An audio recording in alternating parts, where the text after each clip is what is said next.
listening to the Author Inside You podcast, a weekly podcast designed to motivate you to finish writing a book, choose a publisher, and have your work build an audience. Keep listening if you're looking to get propelled into the next chapter of your life. And now, it's the Author Inside You podcast with your host, Leah and Matt Rafferty. Hello, and welcome to the Author Inside You podcast. I'm Matt Rafferty. And I'm Leah Rafferty. Today, our guest is Bob Adamov, award-winning author of Rainbow's End. Bob has written 10 books, all of which are mysteries set on a Lake Erie resort island known as Put-in-Bay. Welcome, Bob. Thanks for joining us. Thank you for having me on the show. Well, Bob, how'd you get interested in writing?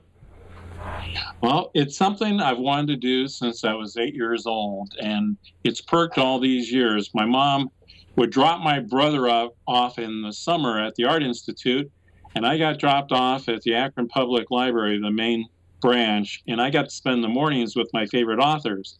And so that perked all those years, and turning 50 didn't bother me, but 51 hit me like a ton of bricks. And I sat down to write that first book, and actually it took off way beyond anything I ever expected. So you really began when you were 51? Right. Wow. Wow, that's wonderful. So you're 51. You decide you're going to make this a reality. How did you choose to write about what you did? I'm a big Civil War buff, and I've always intrigued by Johnson's Island in Sandusky Bay. And Put-in-Bay was also intriguing for me. My first trip to Put-in-Bay happened when I was 18. We spent a lot of time growing up in Port Clinton, but Mom wouldn't let us spend time in Put-in-Bay until we were 18. And as I rode the ferry around Gibraltar Island and I saw Put-in-Bay, I thought to myself, what a perfect setting for a story. So that's how Put-in-Bay came into being. And being a huge Clive Cussler fan, I like how he would go back and maybe write about the Civil War and then have a mystery solved in modern times that tag back into the Civil War. So that's the approach that I took in doing this book. And our hero is an investigative reporter who goes to Put-in-Bay to visit his aunt in the first book and ends up solving the mystery from the Civil War. So that's very cool. For the people who aren't from Ohio, let them know why your mother would not let you go to Put-in-Bay until you were 18. Okay, well, Put-in-Bay is the Key West of the Midwest. It's party central. As I tell people, Put-in-Bay has two sides. It has a mild side, and then there's the wild side. And so it's a lot of boats in the marina, a lot of people dancing on the docks and in the bars. They have so many bars on the island. But that's part of the reason she didn't want us going out there. Yeah, right. Keeping you safe. Yeah. Right. So you're 51 years old and you decide to write a book. What was the process like that you decided? Did you follow an outline? Did you just take a course? How did you start that monumental task? Well, it kind of goes back through my past. I actually started out in radio and TV at Kent State, and I acted a lot. My mother would tell you I acted up, but I acted on stage in high school and drama club, and then in college I was in an acting troupe, and I was always writing skits, and then at church I was writing skits and developing films, and so my hand was always in there. And then I had friends in the broadcast industry. I'd actually changed my major to business. But when I wanted to do the first book, and I did a lot of public relations work in my career, and I had the concept of, I want to do something with the Civil War, and then I kind of did a rough outline. I knew I was going to start with the Civil War, and then how in the world was I going to end the book? It's like my writing is like having the pieces to the puzzle. I have all these pieces scattered on my desk, okay, but I don't have the picture box to look at. I don't know what the picture looks like. Okay. And so I take all these bits of information and I start pulling it together, and it fits in. And I say, oh, that's what it looks like. So I have some rough ideas how it's going to be. I have a rough outline. But then I fill in the gaps and flesh out scenes. And I was talking to Clive Cussler's son, Dirk Cussler, and he was talking about the same approach. You have this rough outline, and then how do you close the gaps and make it readable to your readers? Wow, that's pretty neat. So you are literally writing on the fly. Yes, pretty much. Yeah. And I'm a voracious reader of information. I read all kinds of newspapers, and I have files. I throw ideas in, or if I'm at the airport, I hear a good line I really like, I'll jot it down.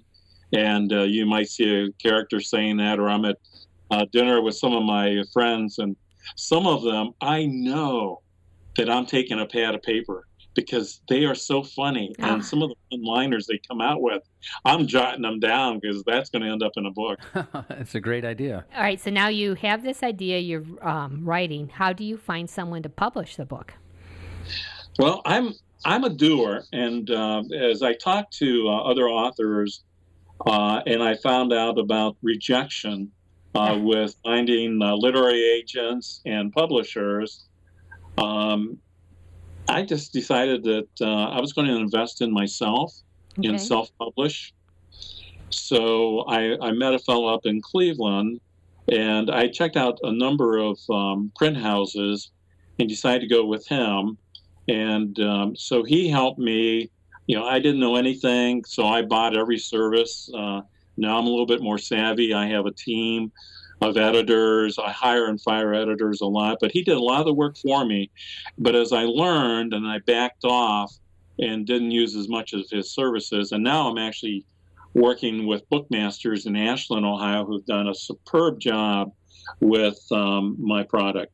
So once you go through the process, you've got the script and the manuscript, and you've got your team of editors, and they're giving you the feedback, and you're tweaking the book. And my toughest editor is my brother, because he doesn't hold back. He just gives it to me straight. This is that's stupid. good. And I love that. Yeah.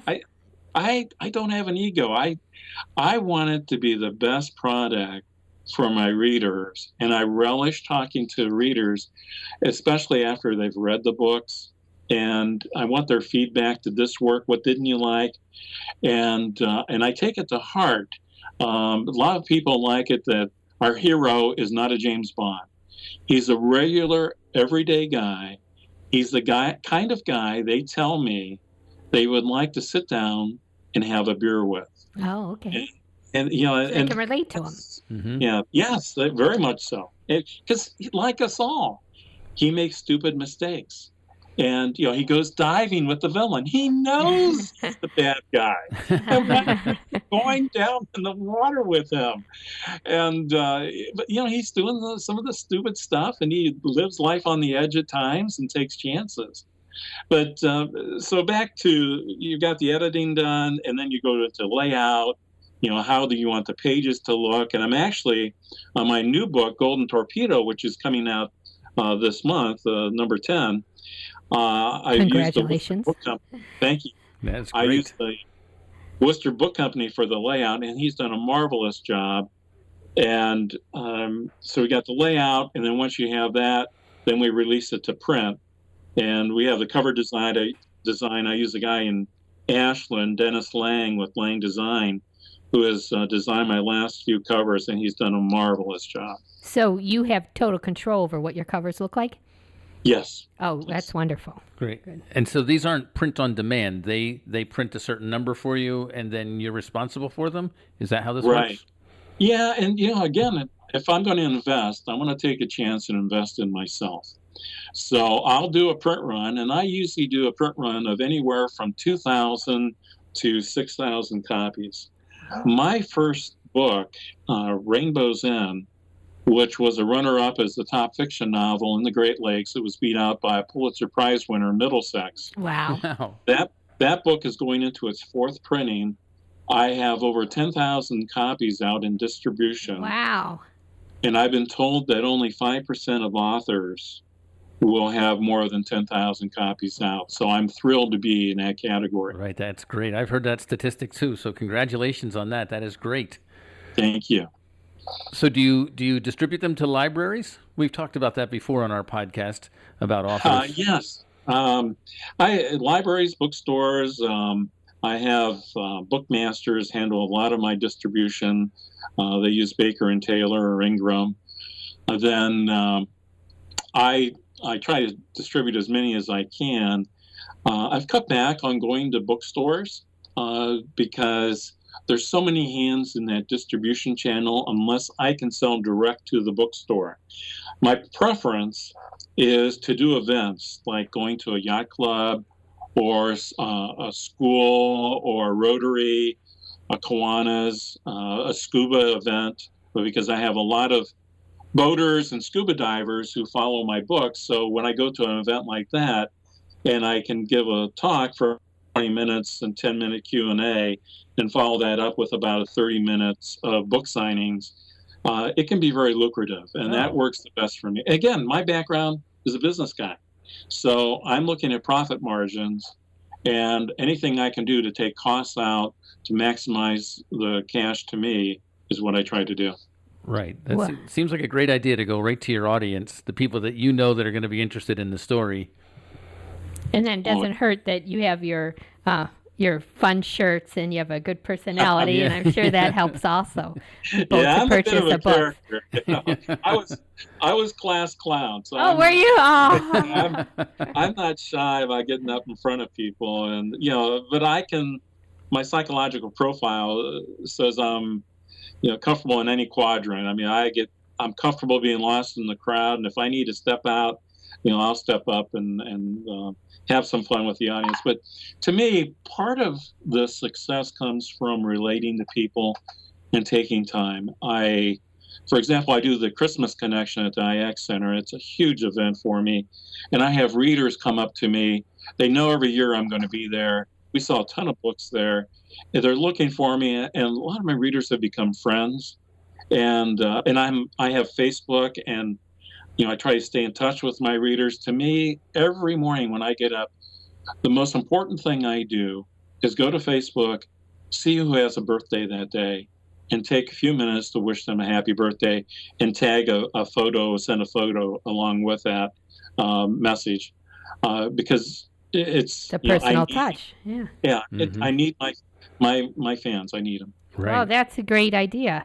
Yeah. We talked. Yeah. This is what's fun about this podcast is we get to hear little personal touches that make the authors who they are, and then connect to their audience. So that's very nice. Yeah. And I like to put fun stories up about some of my misadventures. And I'm such a klutz. People my wife gets the biggest chuckle out of me because she knows I'm going to trip over something or spill something on me, or I'm going to walk in the wrong store or whatever. And we were down bikers night in Florida, down in Cedar Key, and I'm drinking tea, and the place is packed out with bikers. And my wife said to me, "Did you have sparkles in your suntan lotion today?" And I said, no. "Yeah, but I washed it all off." And she started laughing. The waitress was there, and she was laughing. And my wife says, "No, you got sparkles all over your face." Oh, no. At biker night. With the Don't go bikers. to the restroom by yourself. So that scene actually ended up in my book Missing, with the mafioso, Fat Freddy. And so we had fun with that. In fact, when he went downstairs to go to the restroom, he gets in an altercation with the bikers. And I actually talked to the restaurant owner and told him that I'd like to do a fight scene right there and break that big window overlooking the harbor. But he said, "Yeah, go ahead." And Yeah. They were okay with that, huh? Yeah. Yeah. So do you use any other social media besides Facebook, or is Facebook the main one you use? Yeah, Facebook, I use my website. I haven't done anything with Twitter yet. And actually, I fought Facebook. I didn't want to do it. And a lot of the entertainers on Put-in-Bay told me, "Bob, you're missing a great connection with people, and you really need to have Facebook." So I'm so glad I listened to them. And again, I think sometimes I'm the stupidest guy around, and I really relish people who give me advice, and I listen and I take their advice. Sometimes it might be a little slow, but I'll end up. If you don't go to one of your events to buy the book, is the best way to buy your book on your webpage? Yes. I go to bobadamov.com, and we're actually running a special on all my books right now, a pre-release sale of Golden Torpedo, but we're waiving shipping charges on all my books, and it's gone very well. So we're running that sale until June the 30th. Oh, great. And then are you responsible? Do you do the shipping? Do you have the books in your home, or is your publisher doing that? No, I do it. Publisher has a supply of books. I have some here because I need an inventory when I'm taking books up on the island or I'm shipping them out. But it also gives me the opportunity to autograph and write personal notes in the books before I ship them out. More personal touches. Mm-hmm. Okay. Right. And then how often do you go to Put-in-Bay, to the island? I'm usually up there 2-3 times a month during the summer. Wow. At different events, signing, and around Port Clinton and the lake. So this is all fun for you also. Oh, yeah. You're not going to the dredges of the cold, right. cold life. It's you're not fun. You're not going to downtown Cleveland on a snowy night to sell books. That it's funny that you say that, because that comment has surfaced many times that, Bob, when you're writing about New Orleans, Key West, the Cayman Islands, fun places. Well, yeah, because I have to go there and research. And, for Cayman Islands, I had to make 3 research trips there. Wow. That's terrible.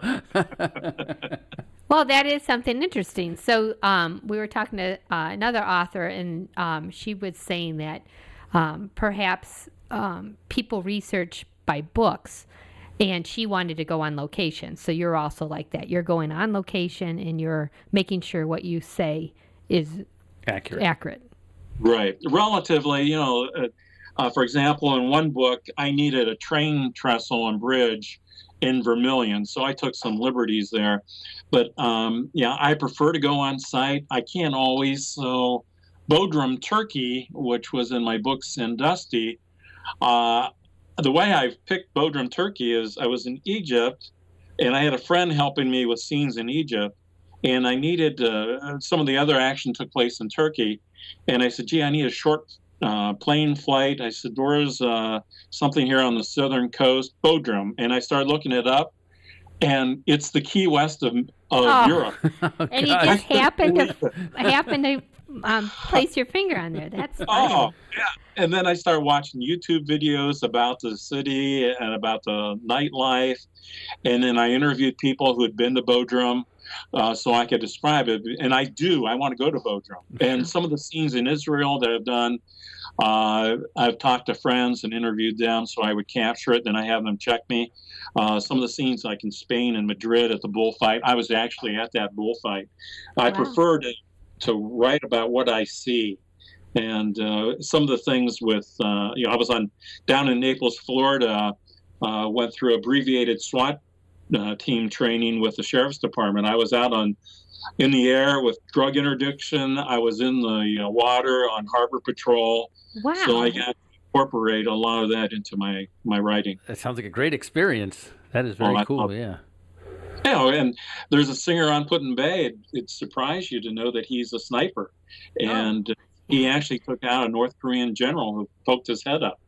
But some of the stories, and he helped me with tan lines with the sniper who tried to assassinate the President of the United States during his visit to Put-in-Bay and Gibraltar Island. Wow. And Tan Lines is the title of one of your other books? Yes, Tan Lines, it's bioterrorism on Lake Erie. The president pays a visit to Put-in-Bay 3 days before he's nominated to a second term at the convention in Cleveland. And what's interesting is that book came out in 2010. And of course, we had the convention last year. And I was going door to door to a lot of the hotels trying to solicit. Oh, excellent. Great. That has the book cover that men would enjoy. Oh, yeah. And, for the listeners, It's a girl in a bikini showing her tan line, and it's that girl won $500. It was her first trip to Put-in-Bay. We did the contest at Splash, and there were 8 contestants. And I sat down. I told the girls to turn around and show me their tan lines. They pulled down their bikini bottom to show me their tan line, and not one of them had a tan line. And my wife was teasing me about it. She says, you really have a tough job. And But the funniest thing was the Put-in-Bay Gazette photographer was there, and I turned to him. I said, Jeff, why do you have telephoto lens? And he says, Bob, you do your job, I'll do mine. That's funny. Well, you're having a wonderful life over here. It's too bad you didn't start when you were 41, right? Yeah. Oh, I know. That's what I kicked myself. And, another funny one was when I was working on the Cayman Island book, The Other Side of Hell. I found this little bar called Dirty Reed's, and I went in there, and Reed had lost his leg in Vietnam, and a lot of times he'd wear a wooden leg. And Steve, he owns all the grocery stores in the Cayman Islands. He was there, had a little too much to drink, and he turned around in front of all the tourists, and he threw a dart into Reed's wooden leg. Oh. Well, Reed screamed, and he said to Steve, he said, you've had too much to drink, you got the wrong leg this time. Oh, gosh. But when I was down at Dirty Reed's bar, I put out the word that week from 2 until 5, I would buy drinks if people would locals would let me interview them. Oh, wow. And what I found out is from 4 until 5 o'clock, the stories got really good. Yeah. After a couple of drinks, right? Yeah. I was drinking coffee and going through pads of yellow paper. So you have a lot of personal connections. This is very, very personal. Yeah, it is. Yeah. And, and the Caymans, I didn't know anybody down there, and it was like planning a war. I established a beachhead with a few key people down there. Some friends of mine helped me make those inroads. Mad Dog Adams from the Roundhouse and Roger Roth, an underwater videographer from Cincinnati, helped me make my initial connections down there, and it just took off and it blossomed. And not only did I did the interview connections, but I made a ton of friends. And that has been one of the side benefits to this writing adventure of mine, is I now have a treasure chest full of dear friends who I wouldn't have had otherwise. Yeah, that's pretty. That's very nice, yeah. Yeah, very nice. So what about when you were, with the editing process, did you have a lot of problems? Did you, like with your first book, did you write it? And I know how you said that it came together as you were writing it.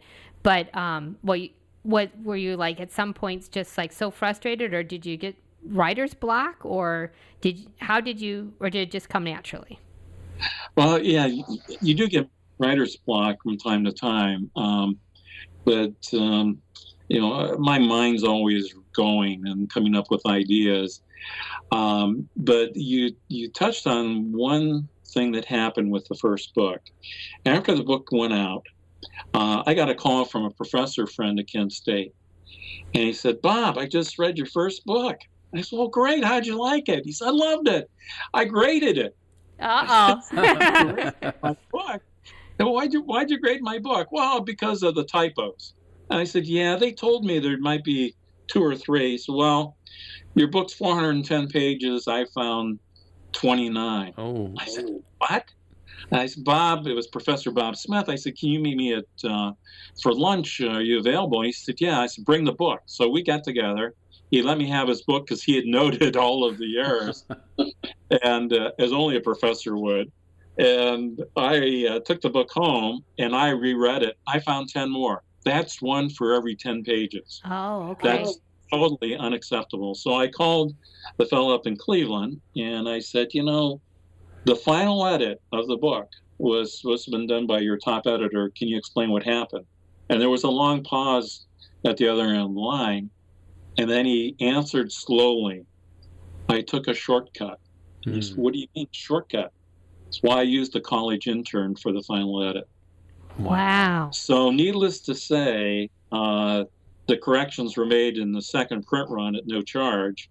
The Akron Beacon Journal, Barbara McIntyre, the reviewer, called me and said, I've just read the book. I really like your writing style, but I am going to take you to task in my review about the errors.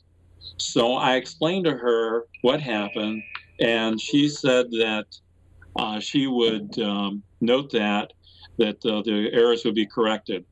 It was good because it was the start of a good relationship with her, and she has been so gracious on all my other books when they've been reviewed. Yes, but you must have been just terrified when you heard all this. Oh, yes, not what I... Yeah. Well, that's not the way my work product goes out, and I use my real name on my books, and it's that pride of authorship, and you expect it to be good, but that's why you have people helping you as editors, and why I hire and fire editors. I'm always amazed by what is missed, and it gets through. This one caught that. This one caught the other stuff, and how did these editors miss all that? But right. Well, thank you for sharing with us, because I think that's extremely important for everyone to know. And that's just amazing that they used a college intern and then admitted it. They actually told you that they did it. It's just hard to believe. Yeah, and that's part of the reason I switched after a couple of books over to Bookmasters. They've just been super with me. And Bookmasters still lets you have control what you like. Oh yes, yeah. Okay. It's a menu approach, so I can use them whatever I need them to work on. And is the interaction through the computer, or do you speak to people on the phone? Both. Oh, okay. So in person. That's one of the nice things in person. About Bookmasters being in Ashland. It's 20 minutes away from where I live, so 20 minutes I can be in their office. In fact, I'm going to go there Wednesday. I'm hoping to see my book in production and take some photos of it. Oh, that'll be exciting. Yes. Yeah. So book number 10. Right. So, Bob, do you have any advice for fellow authors who are out there maybe struggling with their book right now, or not sure what they should do, how to continue writing, or maybe they have it done and don't know what publisher to go to? Well, the first piece of advice, because I do spend time talking with budding authors, is do it. A lot of people say, I've got this story, I've been thinking about it for years. Well, nothing happens unless you sit down and start typing it and doing it. So if somebody has a manuscript complete, then they got to go to the next phase of getting it edited and having somebody be brutally honest with you about, is this going to be viable or not? And one of the other things I ask budding authors is, what are your expectations? Define success to me. And somebody might say, well, I've done this book. It's about my family, and it's primarily for my family members. So if I sell 20 books, I'm happy. And so it's, to understand, and the big surprise to me when I started doing this was the first measure of success. And that was to sell 500 copies. Okay. And I was stunned. I expected to sell 500 rather quickly, and I did. My first book signing, when I released on Rainbow's End, October 19th, 2002, at the Park Hotel on Put-in-Bay, we sold 75 copies in one day. One night. It was in 2 hours. 2 hours. Wow.